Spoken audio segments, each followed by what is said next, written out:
The Nolan Wells investigation into the death of a shining star, Nolan Wells, has an altercation witness emerged. A witness that claims she saw an altercation at Horn Island. Good evening. I'm Nancy Grace. Nolan Wells phone evidence torpedoed. Two confirmed witnesses that saw Nolan Wells on the island around 6 p.m. The Triton, as you said, left around 4:30. What witnesses? Where? Who, what, where, why, and when? I have not spoken publicly about this before, but I witnessed an altercation involving Nolan Wells. Before we turn to the new witness and examine exactly what she claims to have seen, another development has surfaced, and this one could add an entirely new layer to the timeline. A previously circulated photograph is now drawing attention, with questions emerging over who may have been on Horn Island that afternoon and whether the timing of that image fits the established sequence of events. And the photograph is only part of the story. An online investigator has reportedly gone back through the original Mississippi Department of Marine Resources records, comparing details that were previously overlooked. Those records may contain connections between the timeline, the boats, and the people present that deserve a closer look. But there is an important distinction. These findings are not proof of what happened to Nolan. They are leads in interpretations that still need to be independently verified. So what exactly does the photograph show, and what did the original MDMR records actually reveal when investigators looked at them again? Who was out there on Horns Island said that he is most certain that Nolan... There are several important pieces to connect in this case, and some of the details we are about to examine could change how the timeline is understood. If you have been following the investigation into Nolan Wells, take a moment to support the video, share it with someone else tracking the case, and tell me in the comments where you are watching from. Because now we move past the surface and into the details. Let's begin. I just got back in and bombshell. Why we have a photo of Nolan with Bart and a large group of people. And I'm just going to show you real quick because I have questions. Hold on. Let's look. Now, I have questions because from what the last thing that I heard per Warren, that Nolan was on leaving and went out to Horns Island on the Triton with Wyatt. That's what Warren said. And then how can the video that I just shared with you guys this morning, how could that be Nolan in the video when Nolan is on another dock with Bart getting ready to head out there to Horns Island? Y'all, what is going on? And then Warren, I'm so confused because how are you saying that how is that your friend? How is that your best friend, your brother from Hi, and you're nowhere in the picture? What's really going on? Y'all, this is some major fucking update in the Nolan Wells case. Y'all look, it's in the photo. Restaurant girl, we don't even care anymore. 1, 2, 3, 4, 5, 6. Where's the 7th person? He can't be sitting in the chair because that's allegedly Wyatt on the phone call with Cito. See the dark hair, glasses. Right here, you can see the stripes going on the side of the short. Blue above and bottom. Just like seen right here. But where the fuck is he? Dude in the red shorts allegedly was not on the boat. Where the fuck is he at? He should be right here. And then if he was right there, you'd be able to see him in this area. As you can see the pole right there. You'd be able to see him in this area or on the other side. In this area or on the other side. Even right here, you'd still be able to see a piece of his body. With a Nolan Xavier Wells update. This is something a little bit shocking. Somebody just reached out to me on Facebook. He's verified that he has been talking with the investigators, as you can see in this screenshot. And I'll just read you our conversation. I was on Horn Island on the 4th. I have information I will share with you, but for obvious reasons would like to keep certain parts a secret as they would absolutely damage the investigation. Let me know if you want. I've had several conversations with investigators. I can be seen in the video in question regarding an altercation. I said, oh, sure. Were you really there? I was there during the video in question. I can be seen on the far right walking away. Okay, great. What would you like to say? I will not use your name or anything. Then he sent me these screenshots of the phone calls. I said, I believe you. What would you like to share with me? Thanks. I've been working with investigators. I walked through right after a real fight broke out. I didn't see Nolan or the friends he rode there with around, but I have reason to believe Nolan was part of that fight. I already know the reaction some of you will have. You may be thinking this is nothing more than social media speculation, and that criticism is fair. Online theories are not the same thing as established evidence. But there is one detail that makes this development harder to dismiss outright. Nancy Grace brought this same witness onto her program, putting her account in front of a mainstream true crime audience and legal commentators, not simply TikTok creators discussing the case. And when those legal experts began examining what she presented, they did not simply brush the story aside. One of them pointed to a particularly important possibility. If the video could be independently authenticated and its timestamp verified, it could potentially have implications for the established timeline. That does not prove the witness is right. It does not prove the footage tells the whole story, but it does raise a question worth examining. So what happened when the panel actually began challenging her account, and what did they notice in the video? Publicly about this before, but I witnessed an altercation involving Nolan Wells from a boat nearby. What I saw has stayed with me, and I believe it's important information. I have provided or intend to provide my account to the appropriate investigators because Nolan's family deserves the truth. Out of respect for the ongoing investigation, I won't speculate beyond what I personally observed. While I was on the boat near the area, I witnessed an altercation involving Nolan Wells and several other individuals. I saw what appeared to be an argument that escalated after there was a dispute involving Nolan's phone. I heard Nolan yelling for his phone to be returned. The argument continued after the group reached shore, and I observed a physical fight involving Nolan and multiple people. I also observed a young woman telling them to stop. At that point, I left the area because the situation had appeared to be getting worse. I did not remain long enough to witness what happened afterward. Everything beyond what I personally observed would be speculation, so I cannot honestly say what occurred after I left.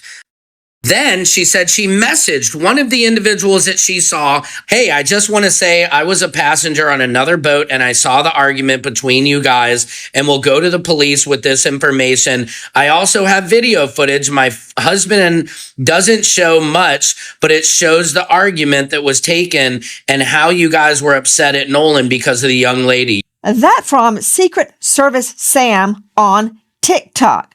Okay. How is this helping the investigation? I'm trying to make sense of so many people online making comments. Now, if this is true, if there is a witness who has a husband with her on the boat and they took a certain amount of video, it could change everything, especially if the video is time stamped. Straight out to veteran trial lawyer, defense attorney Philip Dubay joining me. He's joining us out of LA, formerly in the public defender's office. They try a ton of cases. Philip, first of all, has she turned it into police? She said she was. If she hasn't, I give her no credibility at all. Look, I want this to be true. Why? Because I want the video.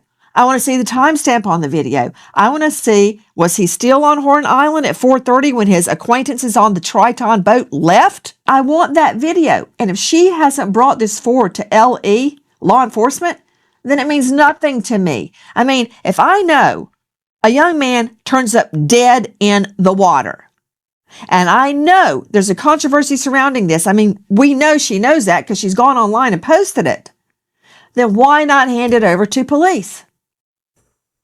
Agreed. And it should go to the grand jury for part of their investigation.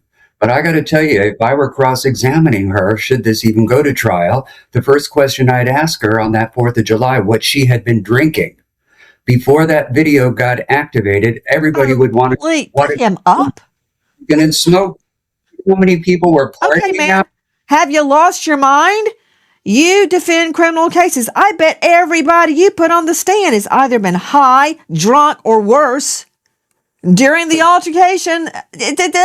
Well, every witness is not a nun, a priest, or a virgin. Everybody on Horn Island was drinking, man. What are you talking about? I don't care if she took a drink. I want the video. You want the truth. is what you want. You want the truth. And let's Yeah, be and that clear. would be the video. Remember, Nancy, Okay. not consistent. Brandon Tatum is joining us. So after all that, all you have to say is, was she drinking? That's your takeaway from that.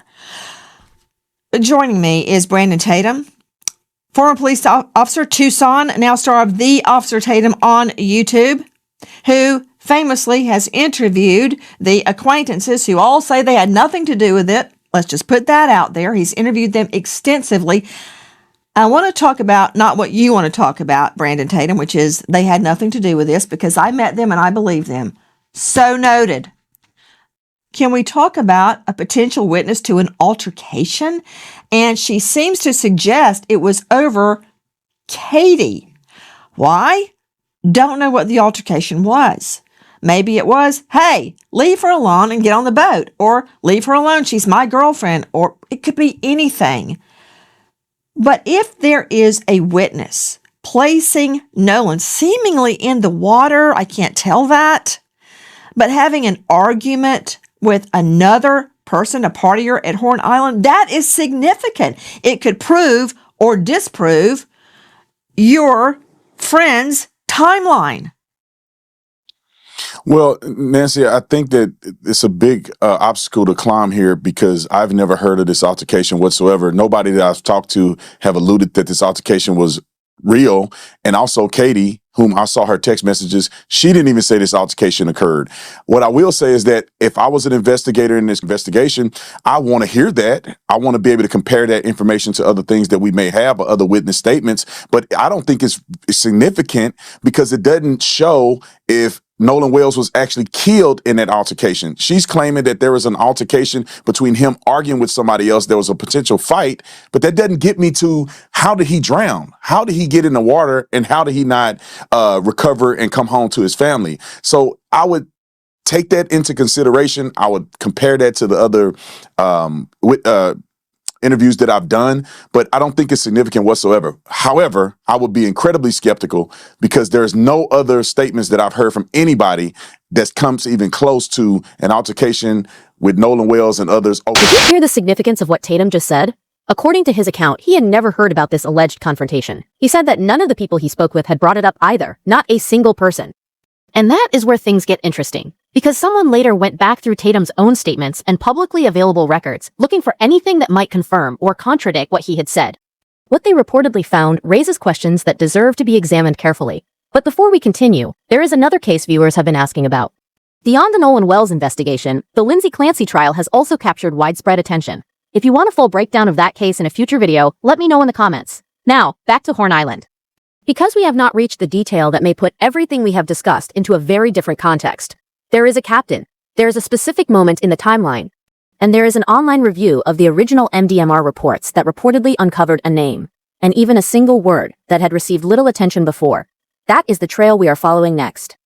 Captain who was out there on Horns Island said that he is most certain that Nolan was part of the 5 people that were about to fight on the land. And he said that the time that he saw them out there was 5 p.m. This is the problem, is that the timing keeps changing, which is exactly why, again, the investigation needs to be thoroughly done. I'm gonna show y'all, because y'all love to be like, where are you getting this information from? And you're just lying. I'm gonna show you again, because I don't just pull stuff out and post it. I literally see these things, read them, and share them as I find them. Again, he said that he hit 3 of his passengers can confirm that it was Nolan, and the 4 other subjects were about to fight on the island. At approximately 5 p.m., a captain reportedly placed Nolan alongside 4 other people. And remember that time because it connects directly to the gap we flagged earlier. By that point, the Triton was reportedly already gone. Yet that portion of the timeline remains difficult to reconcile with the publicly discussed account because the apparent gap has not been fully explained. And then another detail surfaced. Someone went back to the original MDMR reports and noticed a name that had been sitting in the records all along, Laney. But the name itself is only part of what caught attention. The wording used in connection with Laney reportedly included the phrase possibly involved, That language appears to stand apart from the way other individuals were described in the same material. That does not establish wrongdoing, and the wording alone cannot tell us what investigators ultimately concluded. But it raises an important question. Why was Laney described that way, and what information was behind those specific words? That is what the new review of the report is now focusing on. In order to go forward in an investigation, you have to go back to the beginning. And once I did, I realized we have missed something huge, y'all. And yes, I have already tried making a video about this, so let's try it again. All right, so according to one of the original MDMR reports, Captain William Freeman called the Master Sergeant and told them to locate and interview a female subject. And that's how we get to this girl, Laney. Now, this has always bothered me because I'm like, why is Laney's name in this report? Why was she brought up at all? Especially since, according to Laney, she hadn't seen Nolan in over a year and was on a completely different island. So it never made sense to me. And then it effing hit me. So according to this report, on July 5th at 9 a.m., assistance was requested from Captain Freeman as part of the drone search. Freeman was transported to Horn Island, and at approximately 10 a.m., he tried 3 failed launches. It ended up being a software error, and he was unable to fix it in the field. So then at 10:30, Freeman requests that Smith come out and assist with drone duty. Freeman and another officer went and picked up Smith and transported him to Horn Island. But by 12:40, the first drone finally takes flight. Now, wait a minute. If Freeman was out on Horn Island trying to do this drone launch, had to call in assistance, go and get that person, bring them back to Horn Island, then when the F did he get this information about Laney? Oh, wait, I have an idea. Was looking for Nola, who was on boat. Who was in boat. I think he explained that. Who was out of this group? Who was on what boat? Who was on a boat or not? Going out looking for Nola. So, me, Wyatt, and Trayson got in the boat. We got in the Palm Beach that morning, the morning after, and to the islands, and we were met by a DMR. There was 7 DMR boats already out there, DMR and park rangers. We talked to them. We gave them all of our information. They personally asked if any of us were on the boat with him that day. We told them yes. They just said, all right, well, we got the area scoped out. And then after that, we just went up to the beach. I think we met up with y'all. Yeah. Okay, so by Morgan's own words, he, Trayston, and Wyatt were on the Palm Beach out at Horn Island talking to MDMR. Oh, and when was that? When did they do that? From 9:45 to 11:50, 12 o'clock era, about lunchtime.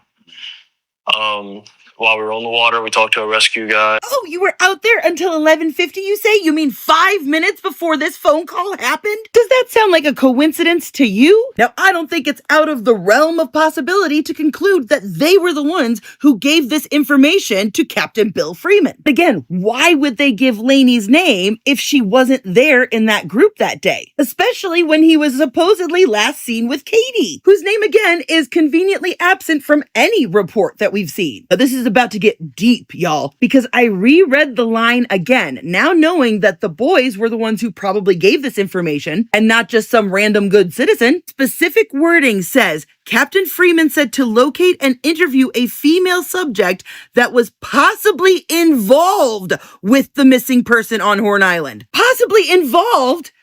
How did I miss that? How did we all miss that? Because there's 2 other boys mentioned in this that they don't make contact with, and it just says possible names associated with Wells. That is very different and intentional language. Now, as I've told y'all, I've spent weeks learning the dynamics of all these different friend groups and who they're friends with online, etc. Now, this is Laney. Now, most people have clocked this picture where Laney is with a girl who is wearing the same swimsuit last 4th of July as the one that is on the boat with Katie. I'm going to try and do this in the easiest way possible. I have narrowed down the BFF group with Laney and these girls. All of these girls have called each other their best friends and taken pictures with each other at some point or another. Now, none of these girls are friends with any of the Wyatt Warren friend group. All of them are friends with Trayston and Trayston's sister. Trayston's sister has best friend picture relationships with all of these girls. It's very clear that this is a core group of friends. There's group pictures with them, they've lived together, etc. Now, Kendall is the one in the blue and red bikini in this picture. But I found another picture of Bailey and Maggie here from last 4th of July wearing the exact same red and blue swimsuit that Kendall was wearing. So it's pretty safe to say that these girls coordinated all wearing the same bathing suit. Also found this picture of Lainey from 2 4th of Julys ago wearing this bathing suit. Does it look familiar to anybody? That's right. That is clearly the same bathing suit from the boat with Katie, with a face that's conveniently been blurred. Now, do we think it's a coincidence that 2 swimsuits associated with this friend group all ended up on the same boat as Katie? I'm gonna say the chances are slim. Now, Kendall seems to have a longtime boyfriend. And guess what his name is? Jacob Brooks, which is the second name that comes up on this report. And guess who seems to be Lainey's longtime boyfriend?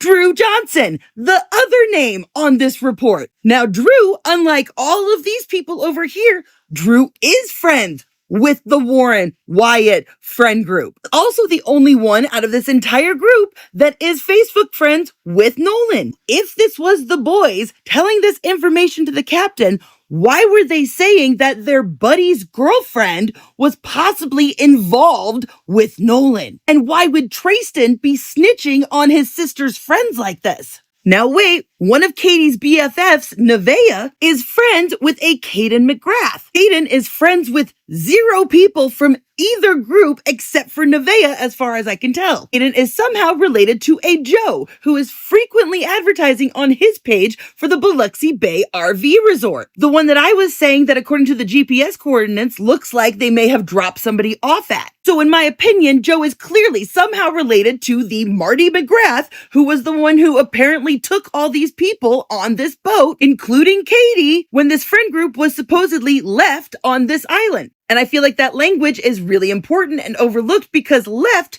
makes it sound like your ride left without you. Now, according to Joe's LinkedIn, he is IT for the Ocean Marine Group, which is owned by Jerry Adkerson. Aiden is also the only person I can find who is friends with Captain Chris Seth Ward, the son of Chris Ward, who was called by Jerry to cancel the sea tow allegedly on his private line before the sea tow call was even finished. I also found a very weak connection through social media between Lainey and a girl who is in the same sorority as the girl who threw the party, Ava, allegedly threw the party. So what if Trayston's slick comment wasn't about Katie at all? Because I don't know about you guys, but we have seen absolutely 0 proof that Katie was actually out there with them. They have kept the story hyper-focused on Katie, and no other girls' names have really gotten out. But if Katie has been the red herring this whole time? I don't know. I'm still trying to piece through. I'm still trying to figure it out because there's clearly a chunk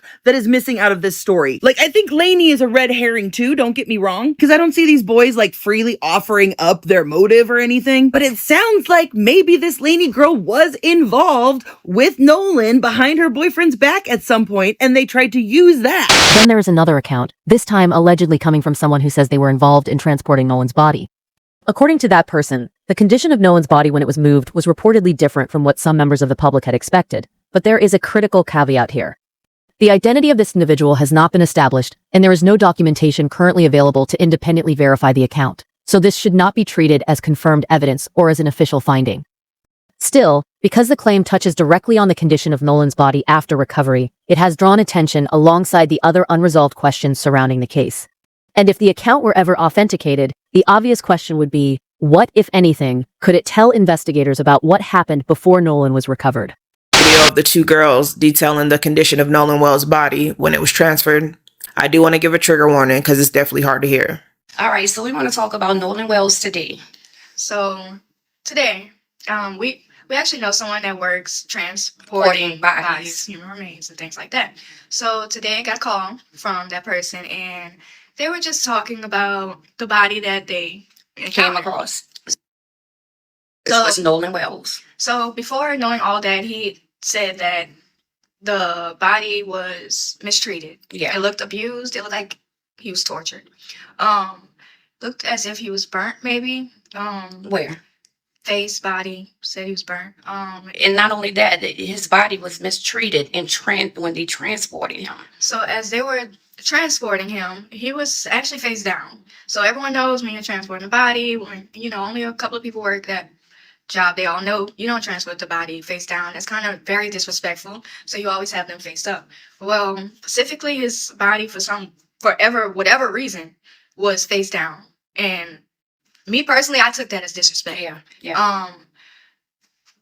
Heart goes out to the family. Yes, definitely. Because all we know is what they put out on the internet. But today, we actually found out a lot about his autopsy without even reading the autopsy. Yeah. That shit is so sad to hear, and it's so frustrating that they wouldn't even put that out there from the jump.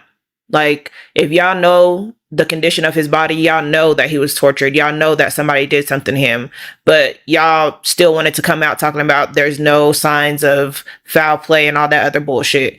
If you saw his body and y'all had to identify him through DNA and dental records, then y'all know that there was foul play involved. So why even try to run with that narrative that there was no foul play? Hopefully his family is able to view his body soon so they can confirm if that is the condition of his body and get the autopsy started so that we can get some real answers to what really happened to Nolan. If y'all want to watch the full video, y'all can go to her page. Her name is in the... The account remains unverified and unconfirmed, but it comes into a case where the independent autopsy has already raised questions about what material was available for examination.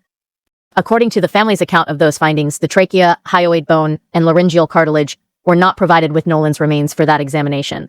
That does not by itself establish what happened to Nolan, but it helps explain why some people continue to question whether the publicly discussed account is complete. And there is another detail that has been there from the beginning.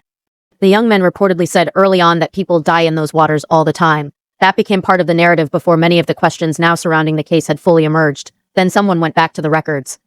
And while those questions remain unresolved, Christine Wansley and her legal team have continued pursuing additional information. Subpoenas have reportedly been issued, with the latest effort reaching a source that few people expected.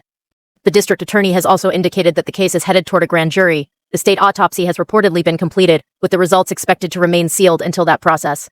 Meanwhile, subpoenas are out, requests have reportedly been made for C-Tower audio, and investigators and outside reviewers continue examining the timeline. What makes all of this especially significant is that several separate lines of inquiry, a captain's account, a witness connected to a boat, and an online investigator reviewing social media connections, have reportedly focused attention on roughly the same period. And that brings us back to the central unanswered question.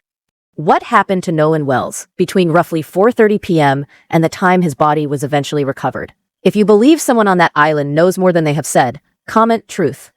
If you believe the available evidence still supports an accident, comment accident, because this investigation is not finished. And if another verified development changes what we know, that development deserves to be examined just as carefully as everything that came before it.